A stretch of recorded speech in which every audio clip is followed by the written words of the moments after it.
বিংশ শতাব্দীর শুরুর দিকে ব্রাহ্মণবাড়িয়া ঢাকা রুটে তিতাস কমিউটার ট্রেন চালু করে বাংলাদেশ রেলওয়ে। প্রতিদিন সকালে ব্রাহ্মণবাড়িয়া স্টেশন থেকে ঢাকার উদ্দেশ্যে এবং বিকেলে ঢাকা থেকে ব্রাহ্মণবাড়িয়ার উদ্দেশ্যে যাত্রা করে এটি।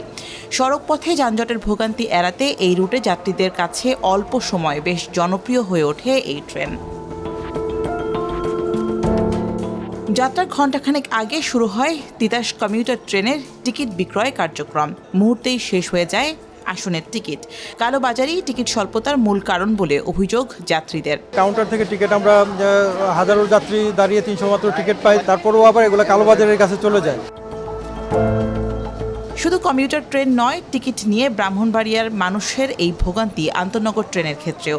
ঢাকা, চট্টগ্রাম, সিলেট ও নোয়াখালী রুটে চলাচলকারী 14টি আন্তনগর মেইল ও কমিউটার ট্রেন ব্রাহ্মণবাড়িয়া রেলওয়ে স্টেশনে যাত্রা বিরতি করে।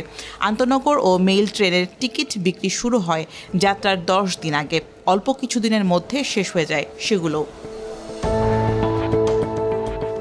পরবর্তীতে কালোবাজারিতে সহজেই পাওয়া যায় টিকিট। এর জন্য পরিশোধ করতে হয় নির্ধারিত মূল্যের তুলনায় দ্বিগুণ বা 3 গুণ অর্থ।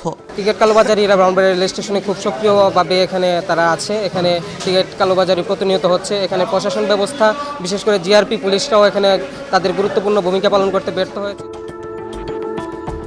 শুধু টিকিট নয়, কমিউটার ট্রেনের বগি, আসন সংকট ও বিশ্রামাগার নিয়েও অভিযোগ রয়েছে যাত্রীদের। প্রায় ব্যবহার অযোগ্য বগি এবং দুর্বল ইঞ্জিন নিয়ে চলে তিতাস কমিউটার ট্রেন।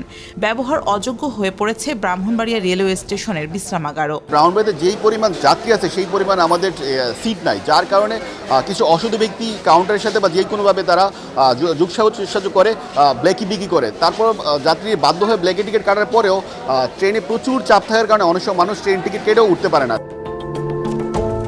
দীর্ঘদিন ধরে স্টেশনের বিশ্রামাগার, বগি, ইঞ্জিন, টিকিট কালোবাজারি সহ নানান ভোগান্তির অভিযোগ এলেও এ বিষয়ে কোনো সমাধানের উদ্যোগ নেয়নি প্রশাসন।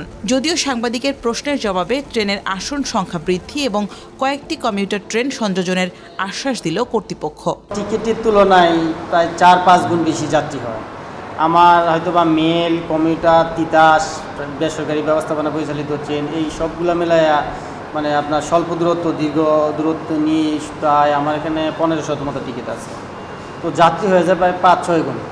সেই তুলনায় ওই সীমিত সংখ্যার টিকিট নিয়ে আমরা চেষ্টা করছি যাত্রীর চাহিদার যোগান দেওয়ার জন্য। আর আমাদের রেলের কাছেও আবেদন আছে যে এখানকার মানুষের দাবির প্রেক্ষিতে যে আসন সংখ্যা যেহেতু বাড়ানো যায়, প্লাস আরেকটি কমিউটার ট্রেন দেওয়া যায়। বিজয় ট্রেনের যাত্রা বিরতির জন্য এই নাগরিক সমাজ দীর্ঘদিন ধরে দাবি জানিয়ে আসছে এখানকার লোকজন।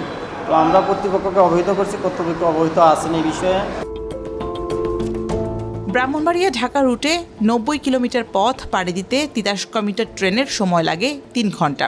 ফলে ঢাকায় কর্মরত ব্রাহ্মণবাড়িয়ার বিভিন্ন উপজেলার বাসিন্দাদের ভিড় থাকে এই ট্রেনে। প্রতি যাত্রায় 600 আসনের পাশাপাশি চাহিদা অনুযায়ী স্ট্যান্ডিং টিকিট বিক্রি করে রেলওয়ে। বাংলাদেশ রেলওয়ের হিসেবে ব্রাহ্মণবাড়িয়া স্টেশনে বিভিন্ন ট্রেনের টিকিট বিক্রি করে মাসে আয় হয় অন্তত কোটি টাকা।